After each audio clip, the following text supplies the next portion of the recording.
ನಟ ದರ್ಶನ್ ರನ್ನ ಪೊಲೀಸರು ಟಾರ್ಗೆಟ್ ಮಾಡಿದ್ದಾರಾ?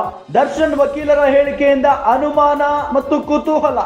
ರೇಣುಕಾಸ್ವಾಮಿ ಕೊಲೆ ಕೇಸ್ನಲ್ಲಿ ದರ್ಶನ್ ಒಬ್ಬರೇ ಇಲ್ಲ. ಕೊಲೆ ಕೇಸಲ್ಲಿ 19 ಆರೋಪಿಗಳಿದ್ದಾರೆ ಅಂತ ವಕೀಲರು ಹೇಳಿದ್ದಾರೆ. ಇದರಲ್ಲಿ ಯಾರು ಅಪರಾಧಿ, ನಿರಪರಾಧಿ ಯಾರು? ಆರೋಪಿಗಳ ಬಗ್ಗೆ ಕೋರ್ಟ್ ತೀರ್ಮಾನ ಮಾಡುತ್ತೆ. ಆದ್ರೆ ಎಲ್ಲರೂ ದರ್ಶನ್ ಮೇಲೆ ಫೋಕಸ್ ಮಾಡ್ತಿದ್ದಾರೆ. ಎಲ್ಲರೂ ದರ್ಶನ್ ಅವರನ್ನೇ ಟಾರ್ಗೆಟ್ ಮಾಡ್ತಿದ್ದಾರೆ. ದರ್ಶನ್ ಪರ ವಕೀಲರಾದ ನಾರಾಯಣಸ್ವಾಮಿ ಹೇಳಿಕೆಯನ್ನ ಕೊಟ್ಟಿದ್ದಾರೆ. ಸಮಾಜದಲ್ಲಿ ಇದೊಂದೇ ಮರ್ಡರ್ ಆಗಿದೆ ಅನ್ನೋ ರೀತಿ ಟ್ರೀಟ್ ಮಾಡ್ತಿದ್ದಾರೆ. ಪೊಲೀಸ್ನವರು ಕೂಡ ಇದೊಂದೇ ಕೇಸ್ ಫೋಕಸ್ ಮಾಡ್ತಿದ್ದಾರೆ. ಪೊಲೀಸರ ವರ್ತನೆಗೆ ದರ್ಶನ್ ಪರ ವಕೀಲರು ಅಸಮಾಧಾನವನ್ನ ವ್ಯಕ್ತಪಡಿಸಿರೋದು.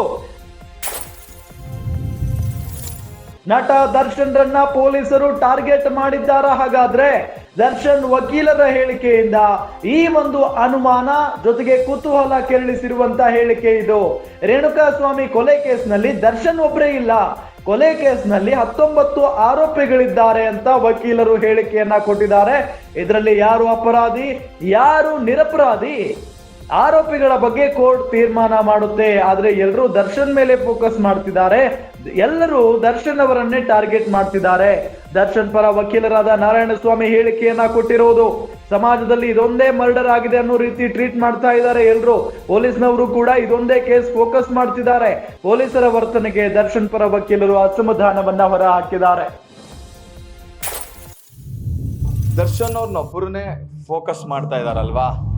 ನಾವು ಯೋಚನೆ ಮಾಡಿ, ಒಂದು ಸಲ ಯೋಚನೆ ಮಾಡಿ, ದರ್ಶನ್ ಅವರು ಒಬ್ಬರೇ ಆ ಕೇಸಲ್ಲಿಲ್ಲ. 19 ಜನ ಹುಡುಗರಿದ್ದಾರೆ, 19 ಜನ ಇದ್ದಾರೆ. ಅಂದ್ರೆ 19 ಜನಗಳು ಕೂಡ ಜೀವನನೂ ಅದರಲ್ಲಿದೆ. 19 ಜನದಲ್ಲಿ ಎಷ್ಟು ಜನ ಅಪರಾಧಿಗಳಿದ್ದಾರೆ, ಎಷ್ಟು ಜನ ನಿರಪರಾಧಿಗಳಿದ್ದಾರೆ, ಅದು ತಪ್ಪು ಮಾಡಿದಾರ, ತಪ್ಪು ಮಾಡಿಲ್ವಾ, ಅದು ಕೋರ್ಟ್ ತೀರ್ಮಾನ ಮಾಡುತ್ತೆ. ಅದು ಮುಂದಿನ ದಿನಗಳಲ್ಲಿ ಪ್ರತಿಯೊಬ್ಬರಿಗೂ ಅವ್ರದ್ದಾದ ಲಾಯರ್ಸ್ ಇದ್ದಾರೆ. ಅವ್ರುಗಳು ಖಂಡಿತವಾಗಿಯೂ ಅದಕ್ಕೆ ಡಿಫೆನ್ಸ್ ತಗೊಳ್ತಾರೆ, ಅದೆಲ್ಲ ಪ್ರೂವ್ ಆಗ್ತಾರೆ. ನಾನೇನಂದ್ರೆ, ಒಂದು ದರ್ಶನ್ ಅವ್ರನ್ನ ಒಂದು ಎಷ್ಟೋ ಜನ ಟಾರ್ಗೆಟ್ ಮಾಡೋದಿರ್ಬೋದು ಅಥವಾ ಅವ್ರನ್ನ ಫೋಕಸ್ ಮಾಡೋ ನೆಪದಲ್ಲಿ ಈ 19 ಜನ ಹುಡುಗರನ್ನ 19 ಜನಗಳನ್ನ ಮರ್ತೋಗ್ತಾ ಇದ್ದಾರಲ್ಲ, ಅವರ ಜೀವನದ ಬಗ್ಗೆ ಮರ್ತೋಗ್ತಾ ಇದ್ದಾರಲ್ಲ, ಅವರ ಕುಟುಂಬದ ಬಗ್ಗೆ ಮರ್ತೋಗ್ತಾ ಇದ್ದಾರಲ್ಲ ಅನ್ನೋ ಒಂದು ವ್ಯಥೆ ನನ್ನ ಆಸ್ ಅ ಲಾಯರ್ ಆಗಿ ನನಗೆ ಅನಿಸ್ತಾ ಇದೆ. ಯಾಕಂದ್ರೆ ಕಾನೂನು, ಕೋರ್ಟ್ ಅನ್ನೋದು ಒಂದಿದೆ, ಅದು ತೀರ್ಮಾನ ಮಾಡುತ್ತೆ.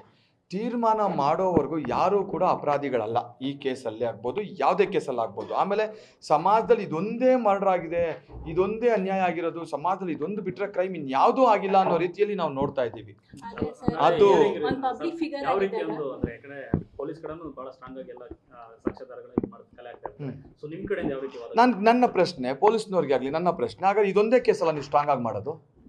ಯಾಕೆ ಬೇರೆ ಯಾವುದು ಕೇಸ್ಗಳಾಗೇ ಇಲ್ವಾ? ಎಷ್ಟೋ ಜನ ಮರ್ಡರ್ ಆಗೇ ಇಲ್ವಾ?